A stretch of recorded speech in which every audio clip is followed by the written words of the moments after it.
மக்களே, என் தமிழ் மக்களே, 2021 தேர்தல்ல நாங்க ஜெயிச்சா அதச் செய்வோம் இதச் செய்வோம்னு சொல்லி ஓட்டுக்காக உருட்டி பெரட்டி கொடுத்த அந்த வாக்குறுதி வடைகளை பாப்போமா?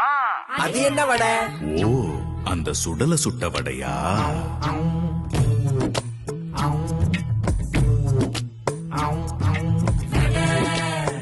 சுடல சுட்ட வடை.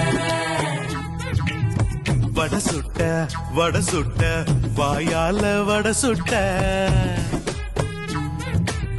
வட சுட்ட வட சுட்ட வாயால வட சுட்ட வாக்குறுதி சொல்லி சொல்லி வாயில தான் வட சுட்ட டாஸ்மாக்கு நீட்டு வேலை வாய்ப்ப சொல்லி வட சுட்ட நிக்காத ஓசி பஸ்ஸ ரோட்டுல தான் ஓட விட்ட போத பொருளை பொழிக்கிறேன்னு சந்து சந்தா அதவித்த அதவித்த அதவித்த. ஏப்பா, பழைய பென்ஷன் திட்டத்தை அமுல்படுத்துறேன்னு சொன்ன, மீனவர்களுக்கு புதுசா ஊடு கட்டி தர்றேன்னு சொன்ன, கல்வி கடை தள்ளுபடி பண்றேன்னு சொன்ன, என்ன ஆச்சு?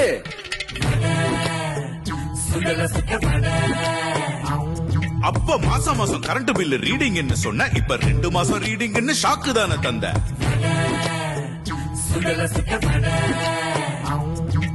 மகளிருக்கு உதவி தொகைய கொடுக்காம ஊட்டுக்காக அந்த துட்ட பட்டுவாடா பண்ற. பெட்ரோல் டீசல் விலைய குறைப்பேன்னு சொன்ன, அவிப்பாடு வேலையும் குறைவேன்னு சொன்ன, சிலிண்டருக்கு 100 ரூபாய் மானியம்னு சொன்ன.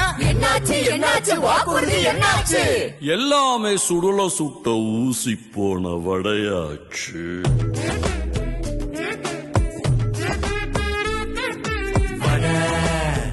சுடல சுட்ட வடை. வாயில சுட்ட வடை. வாயில வட சுட்ட ஆட்சியை விரட்டுவோம். எடப்பாடியாரின் இரட்டை இலை சின்னத்துக்கு ஓட்ட போடுவோம்.